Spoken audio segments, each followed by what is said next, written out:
Right. Today I am going to teach something very, very important. बहुत ही महत्वपूर्ण कुछ बातें आज सिखाने वाला हूँ, Because I am going to teach the word. क्योंकि मैं परमेश्वर के वचन से सिखाने वाला हूँ, Okay? I am going to teach the word. क्योंकि मैं परमेश्वर के वचन So से it सिखाने is वाला very हूँ। important. ये बहुत ही महत्वपूर्ण है। Okay, let us turn to Psalm 110. और भजन संहिता 110 को हम देखेंगे। Many of us, we ignore Psalm 110. हम में से कई लोग ये भजन संहिता 110 को हम Psalm नजरअंदाज कर देते हैं। 110 is the most quoted passage in the entire Bible. पूरे बाइबल में जो सबसे अधिक वचन को बार बार कोट किया गया है वो भजन संहिता 110 है। Please know that. इसको जान लीजिए आप।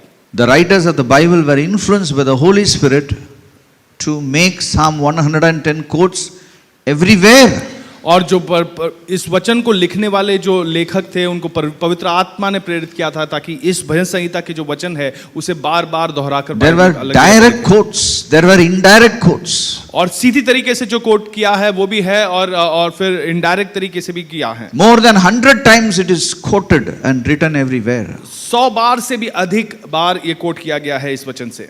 And it is not just a statement, you know, it is I feel that it is the destiny of the kingdom, the destiny of us. It has so much of depth to it. और ये केवल एक साधारण सा वचन नहीं है बल्कि ये हमारे भविष्य को दर्शाता है, ये हमारे बहुत गहराई तक जाता है। It just opens a new dimension to his children. और परमेश्वर के संतान के विषय एक नए क्षेत्र को खोलता है। And as a child, this is the only truth you need to walk in it today. और एक संतान होने के नाते ये एकमात्र वो सच्चाई है जिसमें आपको चलना है। Okay, because there are several truths which rule our life. कई सारी सच्चाई जो है वो हमारे जीवन पर राज्य करती है। Righteousness is a truth which rules your life. धार्मिकता एक वैसी सच्चाई है जो हमारे जीवन को राज्य करती है। Worshipping in spirit and truth is something which rules our life. आत्मा में आराधना करना और सच्चाई में आराधना करना ये एक सच्चाई है जो हम पर राज्य करती है। Having God as a number one in our life is some truth which rules our life. और परमेश्वर को एक पहला स्थान देना ये एक सच्चाई है जिस पर हम पर राज्य करती है। But this is something, a truth which should be foremost in our understanding for today. लेकिन ये ऐसी एक हकीकत है जो सबसे प्रथम स्थान होनी चाहिए हमारे जीवन में। Okay, so every day morning you need to read this aloud. It opens. It is actually a declaration. और हर दिन सुबह आपको ये जो घोषणा है इसको घोषित करना है। It's a declaration. ये घोषणा है। Say declaration. आप कहे घोषणा। You're not just reading, you're declaring. आप केवल पढ़ नहीं रहे हैं बल्कि आप घोषित कर रहे हैं। When you read something, you are automatically declaring. आप जब कुछ पढ़ते हैं तो ऐसे ही आप घोषणा कर रहे हैं। You declare it over your family. वो आपके परिवार पर आप घोषणा करें। You declare it over your society, अपने समूह your पर city, your आप nation. अपने शहर अपने देश पर आप घोषणा करें। Okay, what is the declaration? और ये घोषणा क्या है? The declaration is this rule. और ये घोषणा है कि उसका Rule. राज्य Rule in the midst of your enemies. कि अपने शत्रुओं के बीच में शासन करें। We have to change our mindset. हमें अपनी मनस्थिति को बदलना है। God has not asked you to go and heal people.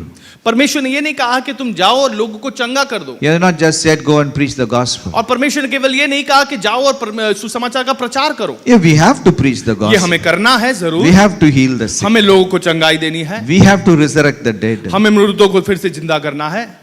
But लेकिन He has asked you to rule in the midst of your enemies. परमेश्वर ने आपसे ये आदेश दिया है कि आप अपने शत्रुओं के बीच में शासन करें। Many of us we are busy looking for our enemies. और हम में से कई इस काम में व्यस्त है कि हम अपने दुश्मनों को खोज रहे हैं। And we have invisible enemies. और हमारे सामने अदृश्य ऐसे दुश्मन है। You have invisible enemies. आपके जीवन में ऐसे अदृश्य दुश्मन You can't find them. वो आप उसको खोज नहीं पाओगे। You can't see them. आप उनको देख नहीं पाओगे। Your enemies can see you. लेकिन आपके दुश्मन आपको देख सकते हैं। They can work against you. वो आपके विरुद्ध कार्य कर सकते हैं। They can use people against और you. लोगों को आपके विरुद्ध इस्तेमाल कर सकते हैं। But you can't see them. लेकिन आप उन्हें देख नहीं सकते। So God has said, rule. तो परमेश्वर ने कहा है तुम राज्य करो। How to rule? कैसे राज्य करें? So many enemies. इतने सारे दुश्मन। Rule in the midst of your enemies. अपने शत्रुओं के बीच में शासन करो। You need to rule in the आप- midst of your enemies. अपने शत्रुओं के बीच में आपको शासन करना है, You have to rule. आपको शासन करना है। Okay, let's turn to Psalm 110 हम भजन संहिता 110 को देखेंगे and we will read. और हम उसे पढ़ेंगे, And as we read, we proclaim. और जैसे हम उसे पढ़ते हैं हम उसकी घोषणा करेंगे। Can we all stand? हम सब खड़े हो जाएं, Take your Bibles. अपने बाइबल को उठाएं, We will read that. हम उससे साथ मिलकर पढ़ेंगे। Have you taken your Bibles? हम बाइबल को देखें, You can read in your own tongue. आप अपनी ही भाषा में आप उसे पढ़ सकते हैं। We'll start. The Lord said to my मेरे चौड़े He shall देश execute the heads of Pradhan many की चूर countries. चूर कर देंगे। He वह shall मार्ग drink में of the चलता brook by the हुआ wayside. नदी का जल Therefore he पिएगा shall और उस lift कारण up वह the सिर head. को ऊंचा करेगा। Hallelujah. Please be seated. आप सब बैठ जाएं। This is a proclamation ये एक घोषणा है of Messiah's reign. और कि हमारी मसीहा जो है उसके Messiah राज्य का, is Jesus Christ. और मसीहा एक ही है, यीशु मसीह। Jesus Christ died one day. यीशु क्रिस्त का मृत्यु एक दिन हुआ He was buried one day. और उसको एक दिन गाड़ा गया था, For eternity he will reign. लेकिन अनंत काल के लिए आप राज्य करोगे। Churches are still remembering he is hanging on the tree, on the cross. कई सारी All the कलीसिया time अब तक यही याद कर रही है कि यीशु मसीह अभी भी क्रूस पर टंगा हुआ है। they are thinking God is lying, hanging on the cross. वो ये सोच रहे हैं कि यीशु अभी भी क्रूस पर पड़ा हुआ है। No, he is sitting at the right hand of the Father. नहीं, वो परमेश्वर पिता परमेश्वर के दाहिनी ओर बैठा हुआ And है he is going to reign. और वो राज्य कर रहा है। Father has said, now sit down. और पिता परमेश्वर ने उनसे कहा कि अब बैठ जाओ। Now what the Father is doing? अब पिता परमेश्वर क्या कर रहा है? Put all his enemies वो उसके सारे शत्रुओं को under his feet. उसके चरणों की चौकी बना रहा It है। is not our duty to do that. ये हमारा काम नहीं है ये करने It's के the लिए, Father's duty. ये पिता परमेश्वर का काम It है। was the Father who told Jesus, sit at my right hand. पिता परमेश्वर ने यीशु से कहा कि मेरी दाहिनी ओर बैठ जा। कब तक बैठने का? कब तक यीशु बैठेगा? Till say till अब कहे तब तक, till I the Father make your enemies as your footstool. जब तक कि मैं जो पिता परमेश्वर हूं तेरे शत्रुओं को तेरे चरणों की चौकी ना कर दूं। So there is a time required. तो एक समय है जिसकी जरूरत Till है, उस समय तक। say till. आप कहे उस समय तक, Behind that till there is a time gap. और उस समय से पहले एक समय का एक गैप आता है। In that time gap we are born on this world. और उस समय के बीच हमारा जन्म इस पृथ्वी पर हुआ, You are born in that time gap. और आप भी उस समय के गैप में आपका जन्म Tell हुआ your है। neighbor you are born in that time gap. और अपने पड़ोसी से कहो तुम उसी टाइम गैप के बीच में आपका जन्म हुआ है। So there is something which you have to be doing. तो ऐसा कुछ काम है जो आपको करना है।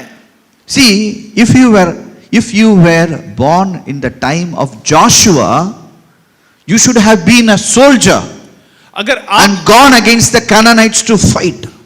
और अगर आप यहोशू के समय आपने जन्म लिया था तो आप एक सैनिक बनते उनके सेना में। Do you get what I say? क्या आप समझ पा रहे हो मैं क्या But कह we रहा are हूं? not born in the time of Joshua. लेकिन हम उस समय पर हमारा जन्म नहीं हुआ है।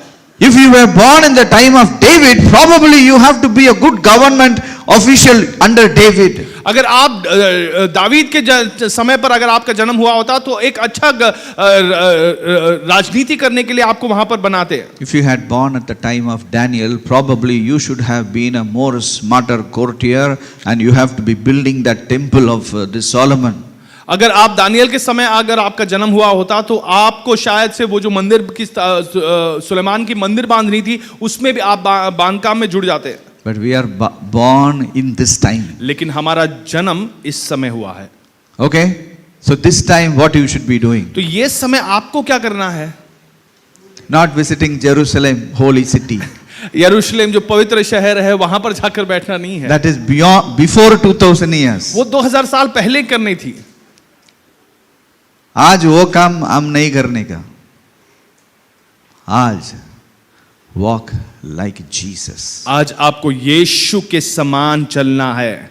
Rule like Jesus. यीशु के समान शासन करना है। Be his extension. और यीशु के भाग ही आपको बनना है। Now, Jesus was not just roaming like Jesus. और यीशु ऐसे ही यीशु बनकर नहीं घूम रहे थे, No, no, no.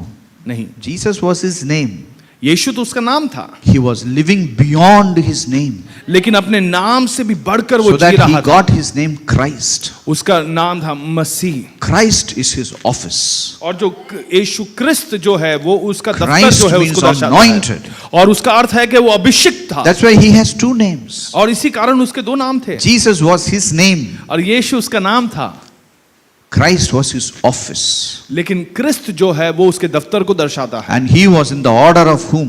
और वो किसके स्थान पर था? Melchizedek. मेल्कीसेदेक के He स्थान was a पर। king और वो राजा था, and he was a priest. और वो एक याजक भी था। Say king, आप कहे राजा priest. और एक याजक।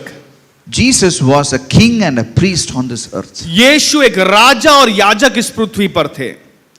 When I went to Jerusalem, जब मैं यरूशलेम शहर गया, in front of one church, एक कलीसिया के सामने मैं गया था। there was a beautiful but a very very good imagination. There was something I saw in front of a church. मैं कलीसिया के सामने पहुंचा था यरूशलेम शहर पर, वहां पर बहुत ही काल्पनिक बहुत अच्छी एक चीज बनाई थी। There was a bench, वहां पर एक बेंच बनाया गया था। and this is in Capernaum. कपरनाउम नाम के शहर पे वहां पर There बनाया was a गया था। bench. वहां पे एक बेंच बनाया था, And in the bench, there was somebody sleeping. और उस बेंच पर कोई वहां सोए हुए थे। Now he was not sleeping. It is a murti. It is और it's वो a एक sculpture. मूर्त बनाई गई थी वहां पर, Above that, it is written, and that man is covered top to bottom. और सिर से लेकर पांव तक उसने कंबल से ओढ़ दिया है। So above that, it is written, homeless Jesus. और उसके ऊपर लिखा हुआ है ऐसा यीशु जिसका कोई घर नहीं था। You see how they picture Jesus. क्या आप देख रहे हो कि कैसे वो यीशु की कल्पना कर रहे हैं? It looks as if a homeless man is sleeping on a bench on the road. ऐसा लगता है कि ऐसे एक व्यक्ति जिसका कोई घर द्वार नहीं है, वो रास्ते पे एक कुर्सी पर वहां पर लेटा हुआ है। You get what I say? क्या आप समझ पा रहे हो मैं क्या कह रहा हूँ? Jesus was not a homeless Jesus. यीशु मसीह जो है वो ऐसा जिसका कोई घर द्वार नहीं था, ऐसा व्यक्ति नहीं The था। Bible says बाइबल कहता है he walked according to the order of Melchizedek. वो मेल्कीसेदेक के ही चाल पर चल रहा था। Melchizedek was met by leaders of nations. कई देशों के जो अगुवे थे वो आकर मेल्कीसेदेक से मुलाकात करते थे। Jesus was met by the leaders of nations. यीशु से मुलाकात करने मेल्कीसेदेक के जैसे प्रकार ही कई सारे When देश he- के राजाएं वहां पर आकर मुलाकात When करते he थे। was small, big people came and met him. जब वो एक छोटा नवजात बालक था तभी ही कई सारे देश से बड़े बड़े लोग आए थे उससे मुलाकात करने। He was in the order of वो Melchizedek. मेल्कीसेदेक के ही रीति में था। So you should walk according to the order of तो Melchizedek. आपको भी मेल्कीसेदेक के ही रीति में चलना है। When you proclaim these words, जब आप these in- words will become true in your life. इन शब्दों की घोषणा जब आप करते हो तब ये शब्द आपके जीवन में हकीकत बन जाते हैं।